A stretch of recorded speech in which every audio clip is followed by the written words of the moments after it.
নমস্কার বন্ধুরা, ভালো আছেন? আজ আবার একটি নতুন ভিডিওতে সুস্বাগতম।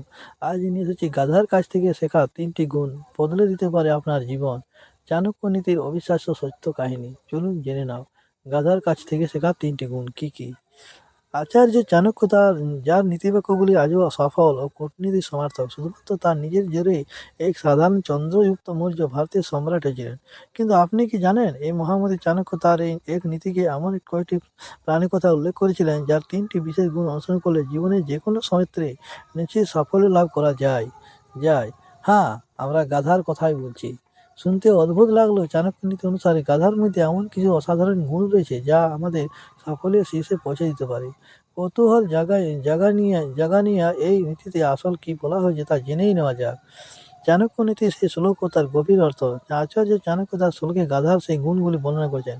সুশ্রান্ত হপি অবদেহ বহেদ ভারং শ্রী শীতোষ্ণং পশ্যতি সন্তুষ্টশ্চরত নিত্যং ত্রিণী শিখেচ্ছ গর্দভাত। অর্থ অর্থাৎ চাণক্যের মতে অতিরিক্ত ক্লান্ত হয়ে বোঝা বহন করে যাওয়া, শীত বা উষ্ণতাকে গুরুত্ব না দিয়ে কাজ করে যাওয়া এবং যা পাওয়া যায় তাতে সন্তুষ্ট থাকা, এই 3টি গুণ গাধার কাছ থেকে শেখা উচিত। যার মধ্যে এই গুণগুলি থাকে তাকে সফল হওয়ার থেকে কেউ আটকাতে পারে না। আসুন এই 3টি গুণ কীভাবে আপনি আপনার জীবনে এগুলি কাজে লাগাতে পারেন তা বিস্তারিত জেনে নাও। চলুন। প্রথমত হচ্ছে অলসতা ত্যাগ করে লক্ষ্যের দিকে এগিয়ে চলা। চাণক্য বলেছেন, জীবনে একবার কোনো লক্ষ্য স্থির করে ফেললে সব ধরনের আলস্যতা ত্যাগ করে তা পূরণের জন্য ঝাঁপিয়ে পড়তে হয়।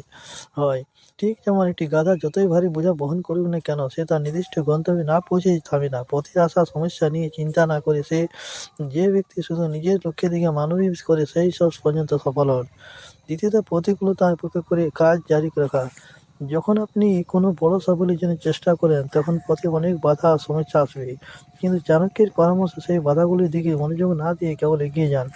গাধা যেমন শীত গ্রীষ্ম বৃষ্টি কোনো কিছু পরোয়া না করে ক্রমাগত তার কাজ করে চলে, ঠিক তেমনি আপনারও সব পরিস্থিতিতে নিজের কাজ চালিয়ে যেতে হবে। পরিস্থিতি যেমনই হোক আপনার কাছে যেন না থামে। তৃতীয়ত, যা আছে তাতে সন্তুষ্ট হয়ে কাজে লেগে পড়া। সাফল্যের পথে অনেক সময় অভাব ও অঘটনের মুখোমুখি হতে হয়, কখনো আর্থিক সমস্যা তো কখনো অন্য কোনো অসুবিধা।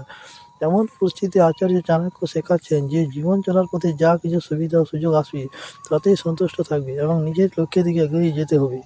গাধা যেমন সামান্য ঘাস পায় তা খেয়ে যেমন নিজের কাজে লেগে যায়, তেমনি আপনারও ছোটোখাটো জিনিস সন্তুষ্টি খুঁজে নিয়ে মূল লক্ষ্যে মনোনিবেশ করা উচিত। অভিযোগ ছেড়ে আপনার কাছে যা আছে তা দিয়ে শুরু করুন। তাহলে দেখলেন বন্ধু, তাদের আচার্য চাণক্য গাধার 3টি প্রশ্নের কী উত্তর দিয়েছেন। এই পর্যন্ত ভিডিওটি ভালো